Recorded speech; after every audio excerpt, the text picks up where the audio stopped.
Assalamualaikum, welcome to my channel Ahle Iman Rutbai Ilm. Please like and subscribe. Well, my topic is about Abu Sulaiman Al-Darani, who was known as Sweet Basil of Hearts. Abu Sulaiman's full name is Abdullah Rahman bin Ahmad or Abdullah Rahman bin Atiyah Al-Ansari Al-Darani. He was called an Ansari due to his connection with Banu Anas ibn Malik, a tribe from Yemen. Abu Sulaiman Al-Darani was an ascetic sage up to 2nd to 3rd, 8th and 9th century and one of the earliest theoreticians of formal mysticism in Islam. He was born in the Hiraya, which is in Wasit, a village is Wasit which is located in the Hiraya, that is in Damascus. He was held in honor by the Sufis and was called the Sweet Basil of Hearts, that is Rehan al-Qulub. He is distinguished by his austerities and acts of self-mortification. He spoke in subtle terms concerning the practice of devotion. He developed the doctrine of Genesis, that is Ma'rifah, and he was also the first to preach the science of time, that is Waqt, as essential for preserving one's state's health and allow hope to predominate over fear. Well, the setting and mystical ideas which originated in the circle of Hassan al-Basri, they made their way to Islam's new capital, Baghdad. Other parts of the Muslim world also did not remain immune to such ideas.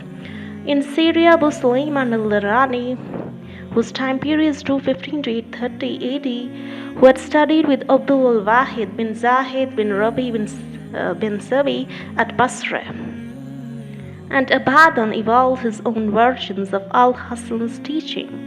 As with Fudail al-Shaqiq, Abu Sulaiman placed special emphasis on the trust in God, that is tawakkul. He also pursued total unquestioning acceptance of the divine will, that is Rida. He seems to have webbed these concepts as the pinnacle of ascetic piety, that is Zuhud. According to him, the sweetness of adoration and undisturbed surrender of the heart which a single man can feel, the married man can never experience. Seen from this angle, women are the major distraction from God in the entire world. For in his own phrase, there is nothing on earth more pleasant than women. Paradoxically, his warnings did not prevent him from having a wife and a son. In contrast to Shaqiq, he was not a fighter for religion. Although he held warfare against the infidel enemy jihad in high regard, he treated the struggle against the passions and drives of one's own self, mujahadah al-nafs, as a much more noble, albeit also more difficult task. For this struggle to be successful, one should be constantly watching over one's heart and members in order to prevent them from engaging in sinful actions. Even more importantly, Al-Darani viewed the struggle as a progress along a path that was punctuated by a number of stages or ranks, that is darajat. Abu Sulaiman argued that one is incapable of describing one's stage until he has put it behind him and advanced to the next one.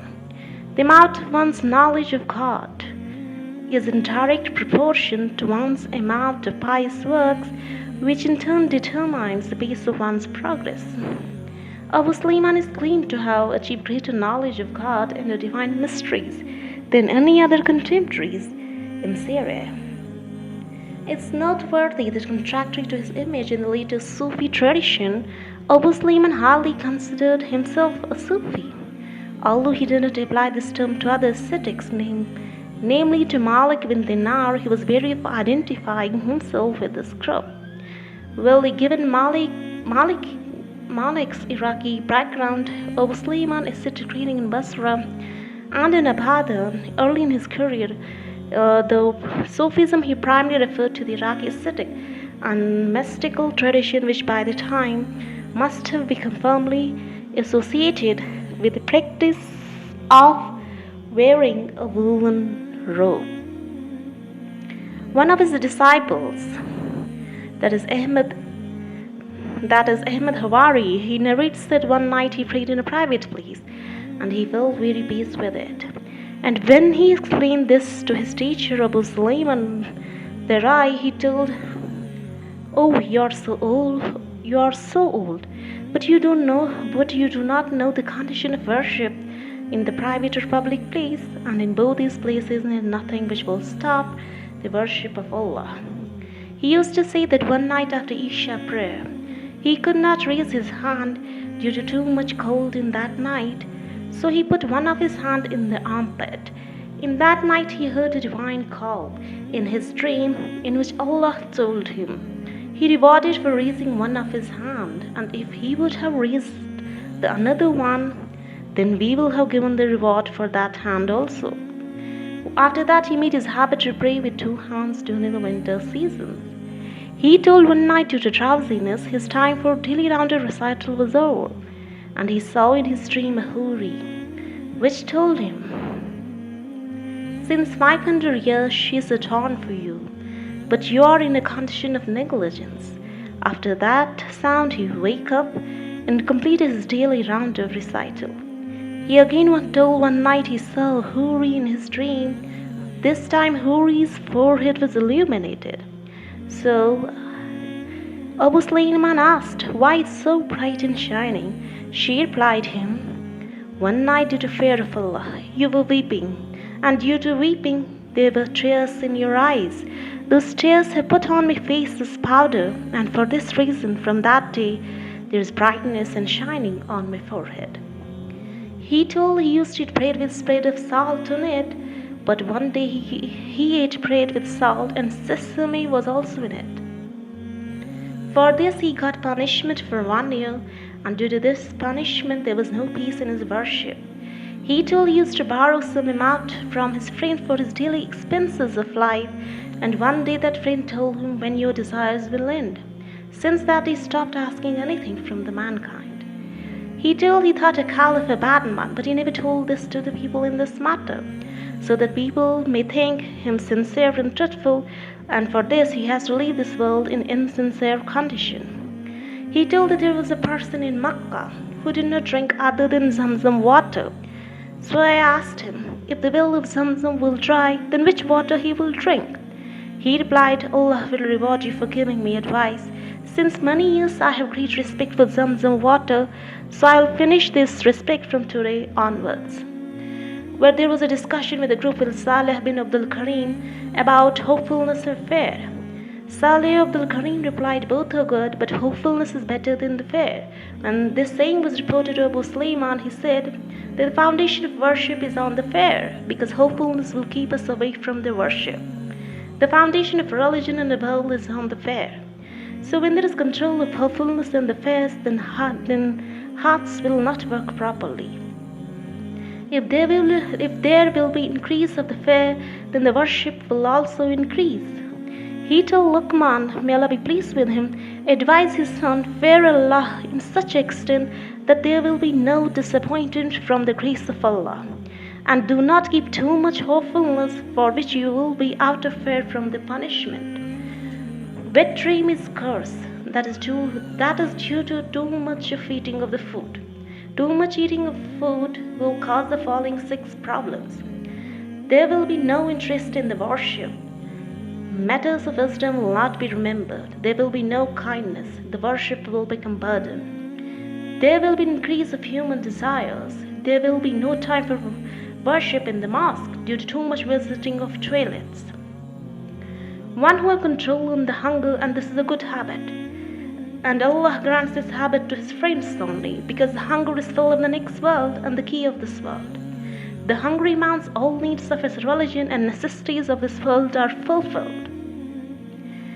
He said that self-denial and humility cause softness in the heart, and on that person there will be revelation of heavenly knowledge. One loaf of right food, that is halal, in the night is better than the whole day's worship. He told the man whose heart is bright will not like worldly desires, because that light will separate him from this world and take him towards Allah. He told one who will return back from the goal will not be successful. One who gets some sincerity in life, then he will feel happiness. The sincere people will be kept away from doubts. The true people, when they want to explain the condition of their hearts, but their tongues will not help them. There are some persons who are in agreeable condition of Allah, but feel endurance as repentance for themselves, because in that condition the man will claim for their repentance. But the agreeable condition relates the willingness of Allah. So the repentance relates with the man, and agreeable condition relates with Allah. The meaning of agreeable condition is that there should be no desire of the heaven and no fear of punishment.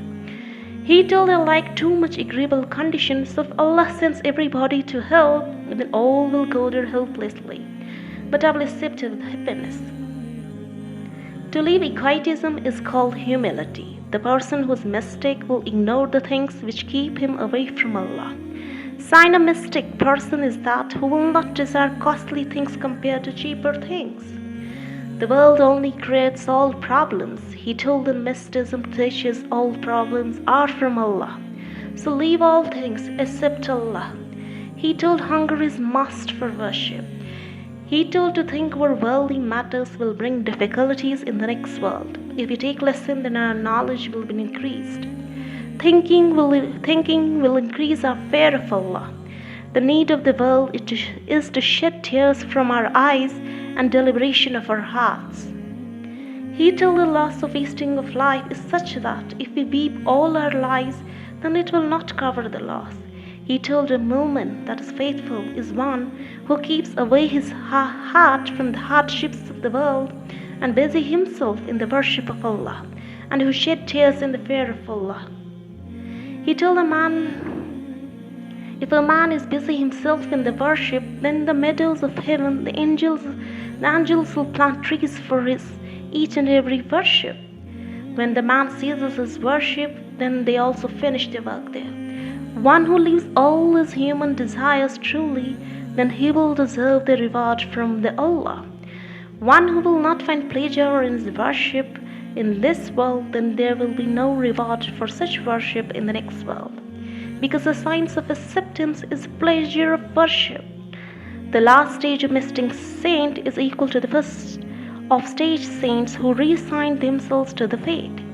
He told Allah grants such grace to the pious persons in the dream, which non-pious persons will not find in their prayers. When the inside sight of pious men works, then the outside sight will be ceased. So he will not see except Allah. If we leave both the worlds to Allah, then there is a possibility of nearness of Allah. Mystic knowledge is near silence. He told if our heart is bright with remembrance of Allah, then there will be no need of desires for us. One who suffers difficulties in the worship, then the same source will become salvation for him. He told nothing is better than endurances. There are two kinds of endurances. One should be content for the things for which we do not desire for us, and second to be content for the things which we desire for us. For this Allah has prohibited for us. He told if I ruined myself to such extent that the world could not distress me, one who have control over his souls, then he will get nearness of Allah, and he will deserve for the heaven. He told the person who will repentance for him, then Allah will keep his secrets. He told to his disciple, if your friend is in anger, and he will say something against you, then you do not need to be angry with him and reply harshly, because it is possible that your friend will be more harsher than you. Upon his experience, the disciple told him a saying was correct and practical. Junaid Baghdadi told he used to be very careful when he heard some sayings of the mystic saints, unless he would not check two references from the Quran and traditions of the Holy Prophet, then he would not act upon them. He also got some knowledge from Muslijat. He used to say in hunger, O Allah, such person is not good for your service unless you will not act on your commandments. At the time of his death, the persons told him, you are going to see Allah who is most beneficial and merciful, so please advise us. He told, I am going to see Allah who counts our small sins and also punishes us for our greater sins. And by saying this, he left this world. Somebody asked him in the dream how Allah has blessed him.